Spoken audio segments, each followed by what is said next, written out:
श्री श्री 1008 महामंडलेश्वर स्वामी शांतिगिरीजी महाराज यांच्या प्रेरणेने व प्रमुख उपस्थितीत नाशिक शहरातील कुंभमेळा मैदानावर विविध कार्यक्रमांचे आयोजन करण्यात आले।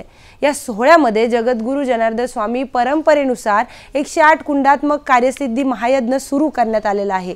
या कार्यसिद्धी महायज्ञासाठी दररोज हजारो सहभागी झालेत।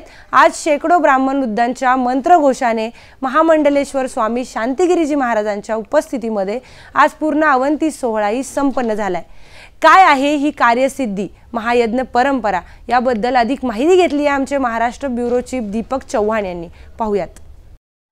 निष्काम कर्मयोगी जगद्गुरू जनार्दन स्वामी यांच्या 34व्या पुण्यस्मरणानिमित्त तीर्थक्षेत्र नाशिक या ठिकाणी कुंभमेळा मैदानामध्ये महायज्ञ या ठिकाणी सुरू आहे।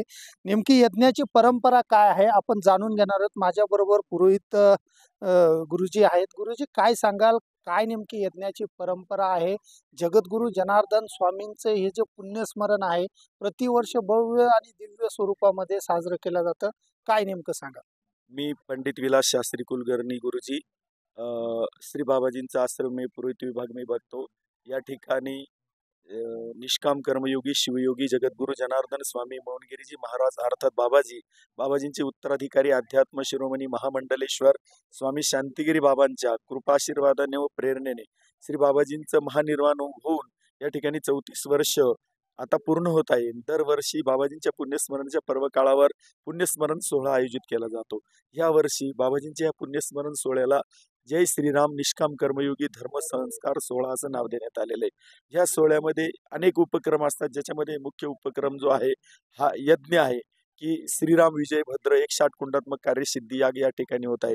जनार्दन बाबांनी समाजाच्या कल्याणासाठी त्याचबरोबर दुरीत पीडित अडीअडचणीत असलेल्या लोकांना त्यांच्या इडापिडा बाधामधून मुक्ततेसाठी यज्ञ परंपरा सुरू केली।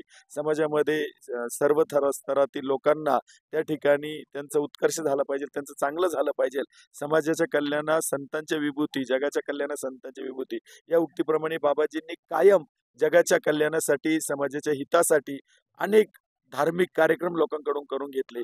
आज या ठिकाणी परमपूज्य महामंडलेश्वर स्वामी शांतिगिरी बाबांचा उद्देश हा आहे की आजचे बालक उद्याचे राष्ट्रचालक।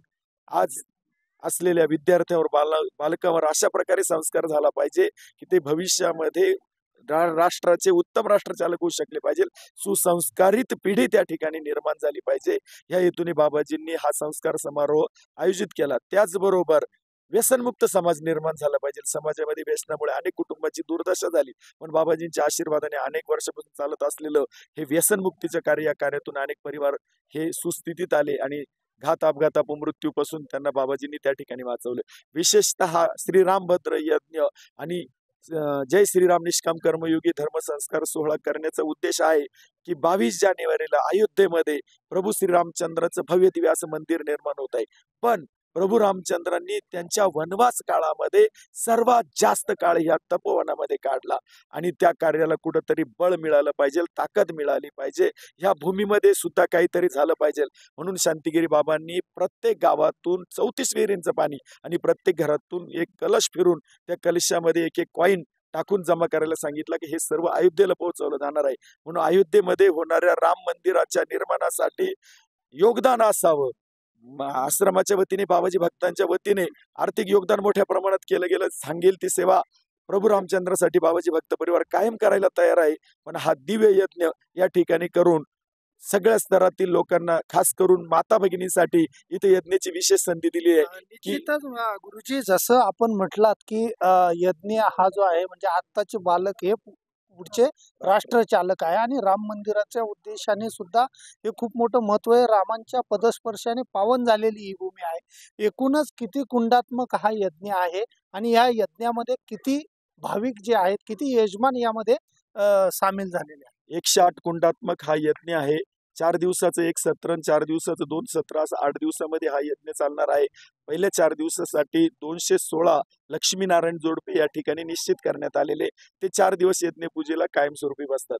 त्यानंतर प्रत्येक यज्ञ कुंडावरती 7 महिला, अशा अंदाजे 700 महिला या सर्व कुंडावरती रोज एका सत्रामध्ये 3 तासाचं सत्र माता भगिनीसाठी देण्यात आलेले, म्हणजे 700 आणि 700 1400 माता भगिनी एका दिवसात हवन त्या ठिकाणी करतात। एक तुपाची पळी आहुती जर यज्ञामध्ये पडली तर 1188 आहुती दिल्याचं पुण्य, या 1188 आहुती दिल्याचं पुण्यफळ त्या ठिकाणी प्राप्त होत आहे. म्हणून ज्या ज्या परिवारामध्ये अनेक प्रकारच्या अडचणी आहे की कोणाला त्या ठिकाणी शेती पिकत नाही, कोणाच्या विहिरीला पाणी नाही, किंवा कोणाचे गुरढोर दूध दुभते होत नाही, काही माता भगिनीला मुलं बाळ होत नाही, शापकोप आहे, कोणाला बुडीताची प्रॉपर्टी मिळाली, किंवा कोणाला त्या ठिकाणी नाग मारला गेला, गाय मारला गेली, पितृदोष आहे, अशा अनेक अडचणी असतात. अशा अडचणी करण्यासाठी छोटे मोठे उपाय त्या ठिकाणी अनेकांना सुचवले जातात. पण या ठिकाणी आपला पितृदोष जाण्यासाठी, शापकोप दोष जाण्यासाठी अशा प्रकारचा जर विधी केला तर त्या परिवाराचा उत्कर्ष होणार आणि त्या शापकोपातून, त्या दोषातून त्यांची मुक्ती होऊन भविष्यात त्यांचं नक्कीच चांगलं होणार. या श्रद्धेने भक्त हा यज्ञ या ठिकाणी करत आहे. निश्चितच या मोठ्या उत्साहामध्ये हा यज्ञ या ठिकाणी संपन्न होत आहे. आपण ती माहिती या ठिकाणी या पुरोहित गुरुजींकडनं जाणून घेतलेली आहे आणि त्याचबरोबर यज्ञाने सर्व जे काही पाप आहे, जे काही अडचणी आहेत त्या दूर होतात असं हे आपल्या विधिविधात सांगण्यात आलेलं आहे. Camera person Yogesh Deepak Chavan, Sudarshan news.